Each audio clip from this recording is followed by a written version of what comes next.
And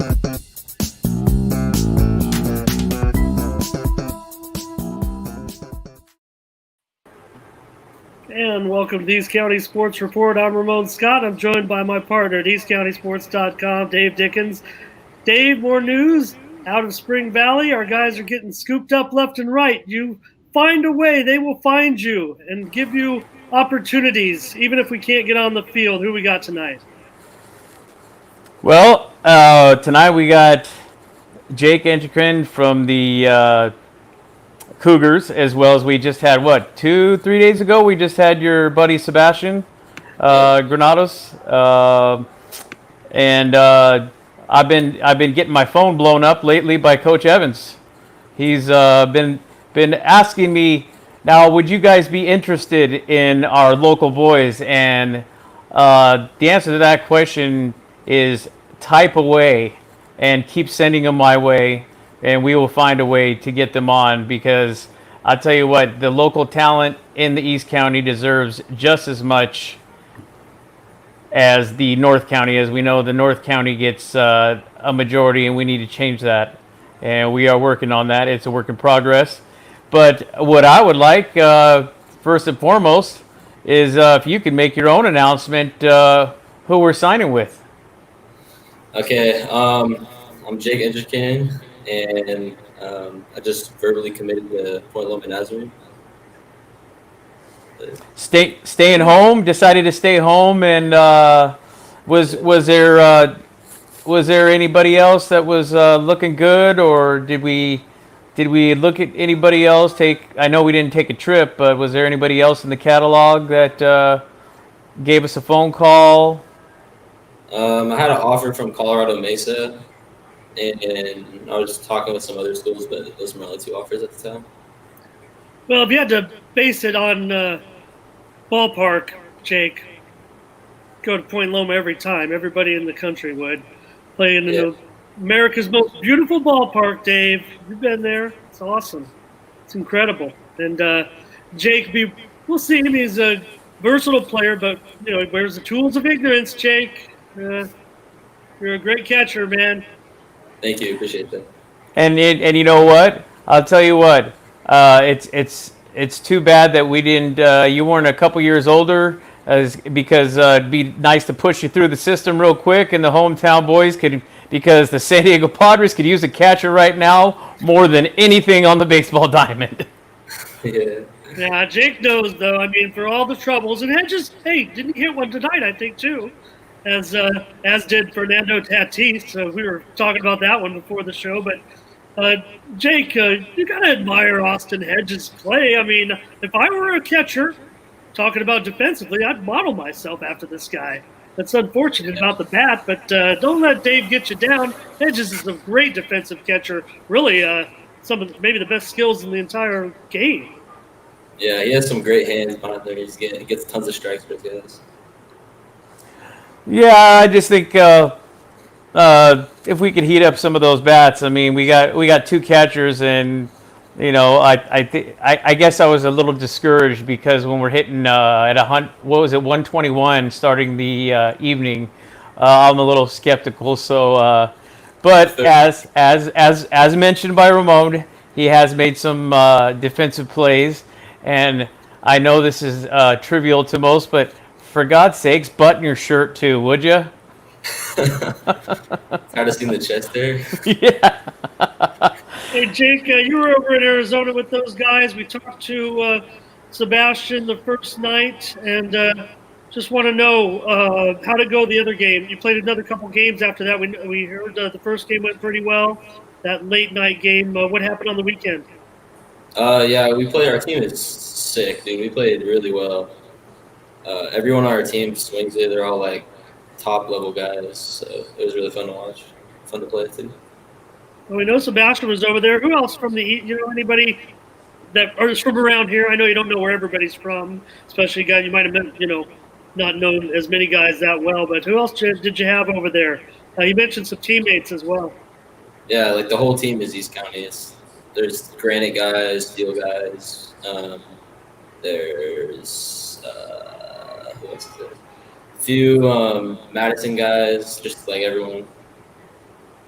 And Yeah, like basically Rosemont Conference, so it's nice. did you end up playing some games also on Saturday? You play a game on Saturday and a game on Sunday? Yeah, we played one game Friday, one game Saturday, one game Sunday. And did you win them all? Yeah, I went 3-0. We team swinging it. Nice. Who did it? Who did something that stood out to you? Can you remember any players? You probably caught some guys. How'd the pitching look? So you remember? Give me some names. Pitching was awesome. Everyone was like bringing it. Everyone looked good. Good velos. Like people hitting their top velos for the week or for like PRs, I guess. Who'd you catch? I caught Tyler Gawacki, who's a state commit, and I caught pretty much what's that catch? No pressure, man. Yeah, some. You know by your first name. That's probably what it is, and you know, all the last names. But well, Tyler, first and foremost. I mean, sure. I'll tell you what. Santana had a fantastic start. I mean, they only played just as you guys did, about 7 games, and I was fortunate actually to attend just one game, and that guy on the hill is just phenomenal. I mean, I'm sure you had a pleasure catching him as well. I mean, just all of his stuff is lights out. What's his repertoire like? Tell me about it. He hits bombs. He's fast. He throws hard. What's he throw to you? Though? What's his pitch? What do you mix in there with him? What are you calling on when you need it? He throws a good curveball, good changeup. He throws shed. He's a lefty too, so that helps. Right. All stuff works. It's all good. He's a top guy. I just want to ask, speaking of lefties, and I saw your timeline, and I want to mention, Dave, I don't know if we've mentioned on the show yet, but former Cougar Alex Vestia, future closer for the Marlins for sure, made his major league debut here in the shortened season. And have you ever caught him, Jake? Have you met him? Oh yeah, I've been catching him pretty much all quarantine. Tell me about Alex. What do you think? I mean, he's obviously going to be a very, very good major league player. Yeah, that dude's one of the hardest working players I've ever seen in my life. Like he went from just like a good high school pitcher, and then turned it up in college, and then just like dude's like just I don't know. He's got a different way about him than everyone else. That's right. I mean, they've got that special thing, Dave, and maybe people didn't know. I mean, Alex took kind of a path that everybody can admire. I mean, that's why guys like Jake, I mean, hey, wherever you get the opportunity, you go for it, because Alex certainly has had a little bit of a route to get, and I'm sure that's why you're proud, Jake, of his debut, and, the fact that you've been working with him, and he got the call, late July that he was going to make the team, and pretty good high school pitcher. I think Jake's kind of, he knows he was a good player. He might even saw a little bit of age difference, but he was a first team All East County, Dave. Your dad saw him. He was first team All East County player for sure, right on the All East County team. Yeah. Yeah, I mean, we have a lot of at-bats that I get against him sometimes. Like before, obviously, he took off for Miami, but yeah, I'm about 1 for 20 against him with like 10, 15 strikeouts. What's a better educational opportunity for you, to try to take some cuts off of him, or to catch him and call him? What do you think would be if you had a chance to? I don't know if you've ever had a chance to play competitively with him, but the discrepancy. Maybe you've done some summer things together. Yeah, just for at-bat stuff. I got to catch him a few times in that, and it just like. I mean, everything I call is like right in my glove. I don't have to move. I know it's gonna be there. I can set everything up. It's kind of sick, really. And but also, being able to hit off of him is weird because his slider's dirty. His fastball just blows by me, even though I'm like, all right, be early, and then it's freaking the glove, and I don't have a chance. Well, everybody's pretty excited about his potential, for sure, Dave. Alex Vestia of the Miami Marlins. Yeah, absolutely. What I was going to mention too. I heard that you at Steele Canyon within itself, you guys have had some minor league help over there too. What do you think of that? I mean, I know you already had Spears over there, which is one of the more talented pitching coaches out there, and then Coach Evans on top of that. I mean, you got a celebrity pair right there coaching you up. Did they ever work with you as far as catching as well? They mostly go with the pitching stuff, but we just got one of my buddies' dads is like he caught like his whole life in his baseball career, and he's been working with us a little bit over the last few weeks in our practices. But yeah, got a good coaching staff. They all care about us. They're all really like just want us to get better, want us to progress as players. What do you think of the Cougars this coming season that we will be playing when we do play finally and take the diamond? What are the Cougars looking like? I think we'll surprise a lot of people. We like last season, obviously we weren't doing very well, but we couldn't score. Like this season, our lineup should be a lot stronger. We have a lot better, like just tougher guys to pitch to. Well, as for mentioned, when we had Sebastian on the show as well, we noticed a lot of base stealing, a lot of speed on the base path. So, is small ball possibly one of the routes that we're going to use in our tool bag? Yeah, we really might need it because if we have a game where we have like Seabass on the mound, for example, he's going to go probably 5, 6, 7 innings and maybe give up 1 run, 2 runs at the most. So we might have to produce a run or 2 to get the win in games like that. Well, you got plenty of it in some of those youngsters that you got there, and I mean, I had the pleasure of seeing some of it before you guys really got into the season, and then they cut the season short. But got a couple of speedy youngsters, and I think that's going to be clutch come playoff time. Which you guys have the talent, wouldn't you say? I mean, we really just have a lot of scrappy players, a lot of guys who can produce runs, play solid defense, have a solid pitching staff this year. Yeah, and Jake's chomping at the bit to get back out there, Dave. After hitting over 300 back in 2019, Jake was trying to do his job, getting some hits. But just like the Cougars, they did have some great games, but they faced a lot of tough teams too. So he was looking to get out there and continue what he did in 2019. So I think that's one of the things that looking forward to most. Jake, who are some of the seniors that you expect to lead the team with you? Yeah. Obviously, Seabass is going to have to take a big role this year. And then we have a pitcher named Vincel. He's a really good pitcher. Really got good command of his pitches. He tops about like 87, 88. So he's going to need to step into a big role this year, being the number 2 spot behind Seabass. And then, it's going to really depend. It's not like everyone's their position is. It's not like, oh yeah, our whole team is set. Everyone's got to earn their spot, and then you really see who's going to step up and get the team. Yeah.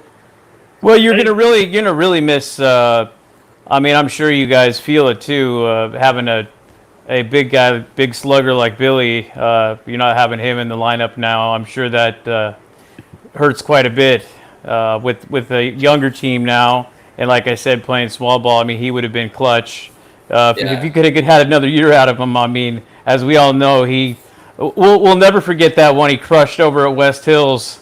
I don't even remember how many feet that went, but that thing was long. You couldn't even see it. Yeah, man, that ball just disappeared into the sky. Does Bill still come to work out at the school? Because I know he was for a while. He was using the facilities up until. Yeah, he came in and worked out. I think right before quarantine, maybe, but I don't think I was there. But he hasn't. I haven't seen him in a while, so. Maybe I just want to mention on that, Dave. Jake mentioned Vincel Colacio. Just want to add their last names because that's what we do on the show. That's what my job is, Dave. But also want to mention Dave's friend Jeff had a shout out for Dave. He said Tatis is on fire, and I just want to mention while we were doing this show, Fernando Tatis, you guys, has hit another home run, and not only was it a home run, it was a grand slam today. I'm not kidding you. It's like 14-3 right now. Sorry, I'm watching the game and you guys aren't, but I'm listening to you guys. I'm talking to you. I take on the video here. He's a one-man wrecking crew. I tell you, if he could get the rest of the lineup and especially the bullpen, I'm sure you can understand that one, Jake. Having a bullpen not holding up their end of the deal after a starting rotation goes in there and pitches a pretty decent game, and you got decent bats, and then all of a sudden, it's your bullpen falls apart. Yeah, I mean, you got to put up a ton of runs if you're gonna give up the game in the 6th, 7th inning. So you have to have some dudes. Speaking of that, Jake, what do you, as far as being away from Steele and doing your thing now, how about bullpen wise? I mean, you mentioned catching a few people. Have you had a few standout pitchers too? Maybe even from the East County. Yeah. So I've been catching. Coach Spears works with a ton of like minor league guys and a few college guys. So I've been catching a lot of their pins. Yeah, I mean, this one dude, his name's Trent. I forget his last name. I always forget it, but he's a dude. He's like, he tops to like 94, 95. Yeah, he's freaking dirty. He's got a good feel, good off speed. Everyone, like, even when we have a lot of bats, those top minor league guys that we have hitting with us, like, they have trouble with him too. So it's fun to catch him, really. And of course, all of this work that you're putting in right now kind of reminds me, and I mentioned, I know in our last show too, about I don't know if you've ever played for them or for the organization, but I heard quite a bit about it from Coach Coit from Mount McGill, and that's American Legion. I'm sure you're familiar with them. But they know a lot of East County boys. I guess they ended up playing for. I think even Thomas Ringer was talking about going over to the American Legion, but I guess it's a club ball basically without having to fork out the dough for it. Okay, I've heard of it, but I don't really know a lot about it. Jake, what do you know about Point Loma? I want to know. I mean, they got a pretty good program. Obviously, the facilities are incredible. And what do you think about the Sea Lions as a baseball team? I'm super pumped. Really, I don't know. I feel like this is what I've been working for the longest time, and then it's just the last week, and all of a sudden I'm committed. It's super weird. Did you meet Coach James? Yeah, we had. So me and my dad went on a short visit there, and we met the coaches, and they toured us around for a few hours and stuff. And then we chatted.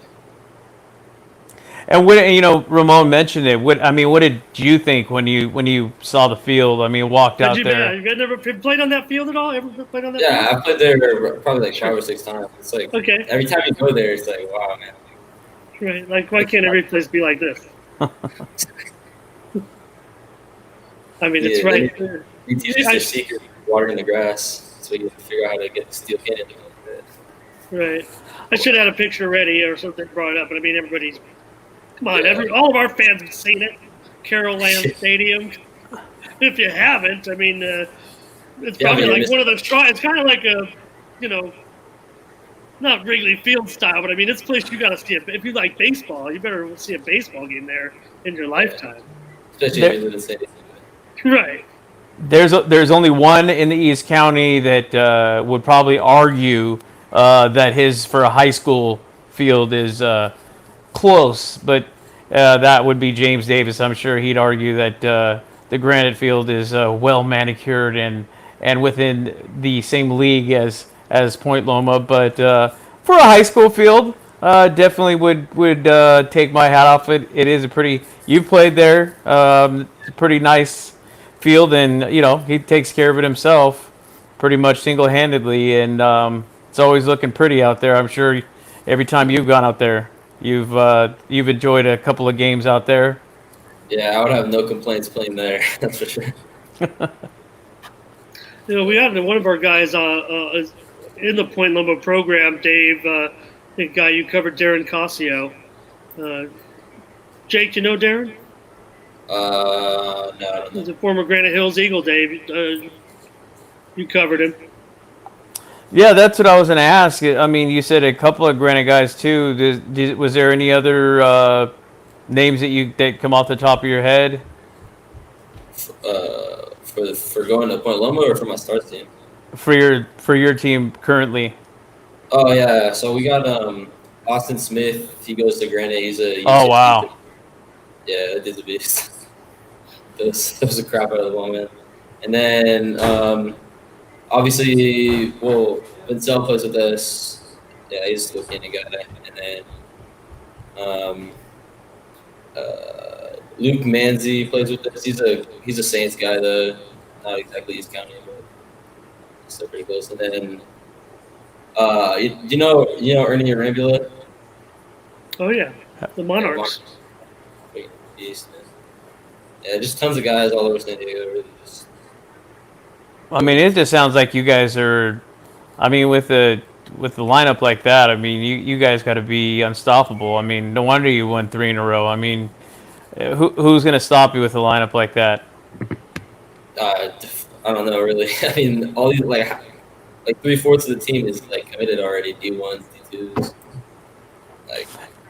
And how is that different? How different is that to play, you know, on a team like that as opposed to playing on your high school team? I mean, I know you love your Cougar team. You got great coaches. You got great teammates.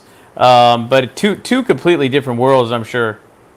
Yeah, it's really just a really different energy because it's kind of say like I go like over 3, like just have a bad game. It's not now I know that there's 8 other guys that can go 3 for 3 with a homer and drive in 5 runs, and then we're still gonna win the game. Versus versus high school, you know, if you're a top guy, you got to produce, or it's gonna be tough. I mean, the statistics have got to be off the charts in comparison to, of course, which is kind of the direction you were heading. But I think another thing that's gonna be tough is the way that they restructured the Grossmont Conference too, and how you guys ended up. You know, I don't want to say that you guys took one in the shorts, but you know, the way that they set it up, you know, it wasn't an advantage at the time, I would say. But I mean, what are your thoughts about the moving in the conference within the conference?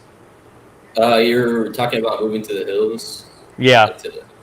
Yeah, I mean that's kind of the goal was for me, or for like my class really was to get moved up so that we can have the better competition. Yeah. By the time we're at juniors, it sucks we missed out on the last year, but like at least we get to show. Yeah. I mean, like when I was a sophomore, the 2019's team. I mean, that team was pretty solid. I'm sure we could have easily competed in the hills at that year.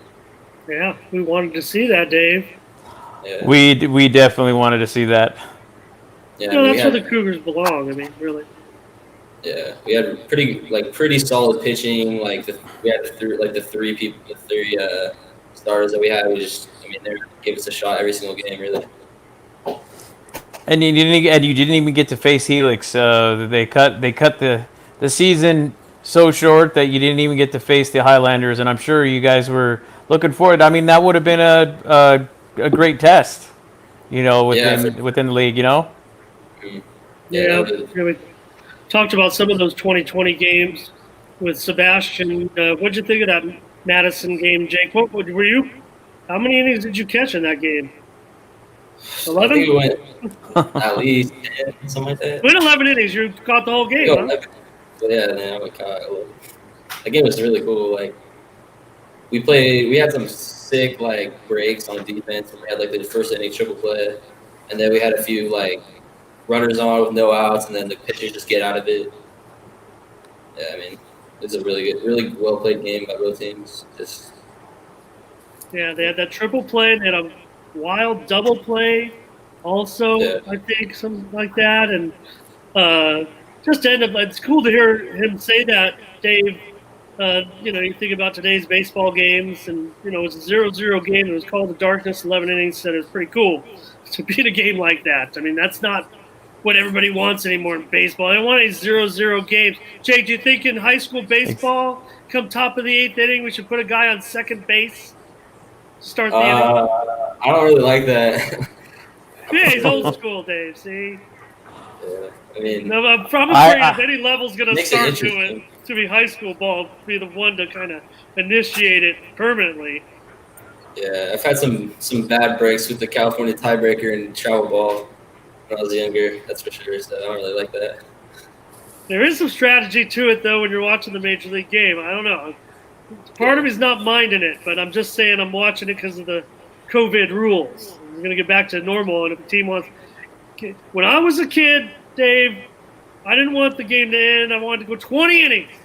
Okay, I'll sit up late at night with my transistor radio. I mean, that the game goes late into the night. I mean, let's just talk about. I mean, or would you rather have what we're having right now, the 14-4 game, where I mean, yeah, we want San Diego on top, but do we really want to watch a 14-4? I mean, we're getting it's almost a football score, you know, a field goal and 2 touchdowns and 2 extra points plus 1, you know. But at the same time, you also coming off a 5-game skid, you definitely that's gonna put a little more wind in your sail. But I'd rather watch. Believe it or not, you're a little young to remember these, but I know that if I asked Ramon years ago, what was it? It was versus the Rockies, and what was that game? I think it was like 17 or 18 innings. Wasn't it something like that? Do you recall what I'm talking about? This is probably 2006, 2007, I want to say, but it went like something like 18 innings or something like that. I don't know the exact, but it was like having a double header in one, and I looked at like 2:30 a.m. and they were still playing in Colorado. It was one for the ages. So you're talking about 11 innings. I'm starting to remember that now, and it's amazing that a game would last that long in Colorado, but it did. Jay, I want to know what's going on with school. I want to know how that's going to work, how you think it's going to work. There's some good news, not so good news, but it could be another month or 2 away from getting back to campus. But how stuff's going to work? I mean, what are you planning on? What is your day like when school comes? All the kids now, Dave, are real comfortable in front of these cameras because that's what they do. It's like normal behavior. Well, they started this week. Our first day was today. Everything's just watching videos and watching Zoom lectures. I mean, it's at least I don't have to go to school and wake up early. My first class starts at like 11:30. I definitely understand it because being that I have a sophomore in my house that goes to West Hill, so he said exactly what Jake just said right now. He says, well, it's chill because I don't have a class till about 10:30, 11 o'clock, and I don't have to get up and go to school.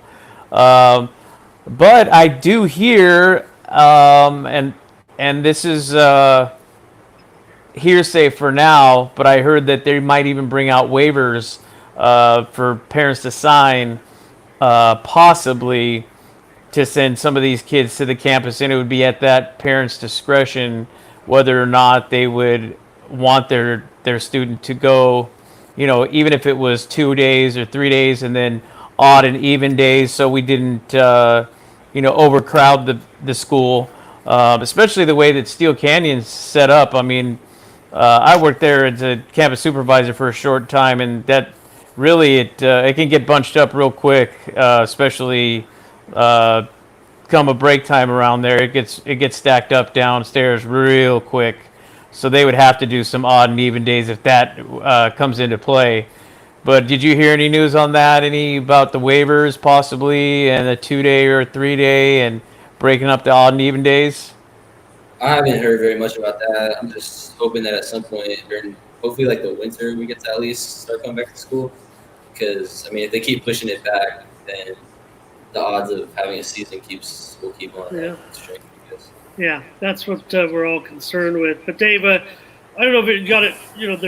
is another type of waiver. I don't know if it's what you're considering, but each school has to acquire a waiver from the county once this county is in the clear and off the state's watch list. There was word that San Diego County was off the state's watch list, but a revised number that's just come out today said that no, San Diego County is not off the watch list. So the latest that schools could petition to reopen now has been pushed back all the way to September 1st, and that's just probably for smaller and private schools. The public schools might be looking beyond that, maybe even a month beyond that. So I'm optimistic about this, and I've been overly optimistic on our show, but maybe October 1st would be great. That'd be great if we could get rolling by then, and I think that would protect the integrity of the all sports season that we're going to have, the 2 seasons that we're going to have. Who's that, Jake? They went on the show. We'll let him go, Dave. We spent a half hour with Jake, and we'll kind of get out of here, Dave. We appreciate on and telling us the great news about attending Point Loma Nazarene. But just like those other guys, Dave, we've got another season with the Cougars, and they have big plans, for that team with Jake, with Sebastian, and the gang. Absolutely, we really appreciate it, and we want to just on behalf of Ramona, myself, just congratulations on your verbal commit to Point Loma, and we wish you the best. And the more, we're hoping to see you more sooner than later on the baseball diamond over at Steele Canyon in Spring Valley. I think that's first and foremost what we all want to do. Yeah, hopefully. Pray for it, man. Absolutely. Absolutely. Well, Jake, thank you very much. We really appreciate it. And for Ramon Scott, I'm Dave Dickens. Jake, we appreciate it, and have an excellent evening. Thank you very much. Good job, Jake. Good luck. We'll hear from you again.